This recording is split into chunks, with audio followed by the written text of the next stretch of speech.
Book of Heaven, Volume 33, November 24, 1935. True love always calls the beloved and encloses him within itself. How, without the divine will, everything is veiled. Example. My poor mind finds itself under the mighty waves of the divine volition, mighty but peaceful with happiness, so much so that the poor creature feels small and incapable of receiving them all. And while I was following the acts of the fiat, I arrived at the moment of the creation of man and was thinking to myself with how much love was innocent Adam capable of loving the Lord before sinning. And my beloved Jesus, surprising me, told me, "My daughter, he loved me as much as it is possible for a creature. He was a complex of love. Not even a fiber of his was empty of the love toward his Creator. He felt vividly the life of his Creator palpitating in his heart. And true love calls the beloved in each instant, and giving him his life with his love, he receives back as life the one whom he loves. Now as the creature loves, the divine will finds itself in her, and this facilitates its ruling. Nothing opposes its dominion. Its noble place is that of a dominating king, and it forms its longed-for kingdom within her.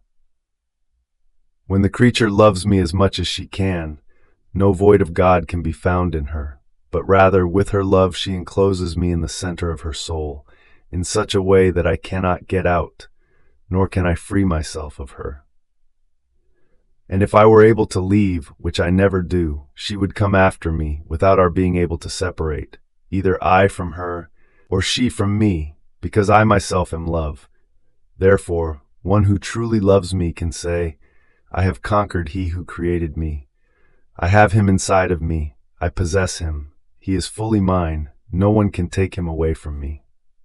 Now, my daughter, love in Adam before sinning was perfect, total. My will had its life in such a way that he felt it more than his own life. As soon as he sinned, the life of my fiat withdrew, but left to him its light, because without it he could not live. He would have returned to nothing.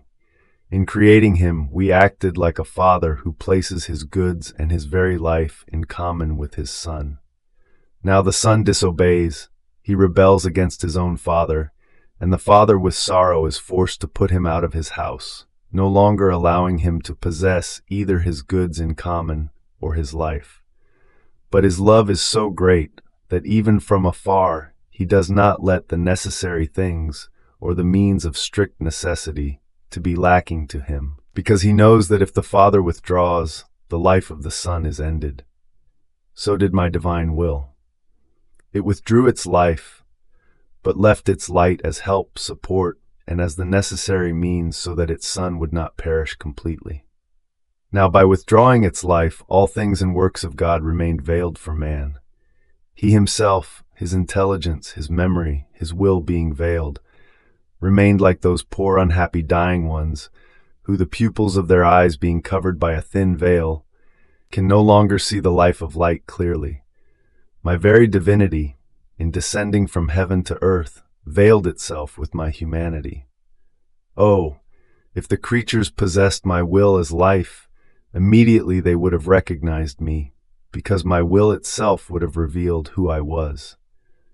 My will in the creature and that same divine volition in me immediately would have recognized and loved each other, and the creatures would have thronged around me, nor would they have been able to separate from me, recognizing me underneath my likeness to their guises as the eternal Word, he who loved them so much and had clothed himself like one of them.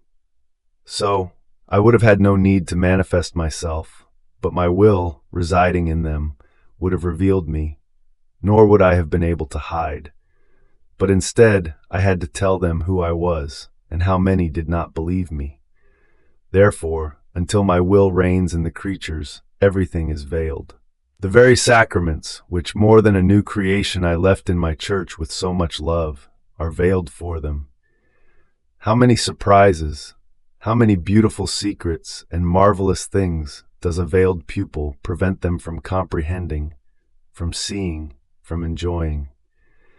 More so, since it is the human will that forms this veil and prevents them from seeing things as they are in themselves. Only my will reigning in the creatures as life will remove this veil and all things will be revealed. Then will the creatures see the caresses that we give them by means of created things, and the kisses, the loving embraces. In each created thing they will feel our ardent heartbeat loving them. They will see our life flowing in the sacraments, to give itself continuously to them, and they will feel the need to give themselves to us. This will be the great prodigy that my divine will do, to tear all the veils, abounding with unheard of graces, taking possession of souls as its own life, in such a way that no one will be able to resist it, and so it will have its kingdom upon earth. Jesus, hurry and fulfill everything you say and want, and may your will be done on earth as it is in heaven. Deo gratias, always and in each instant.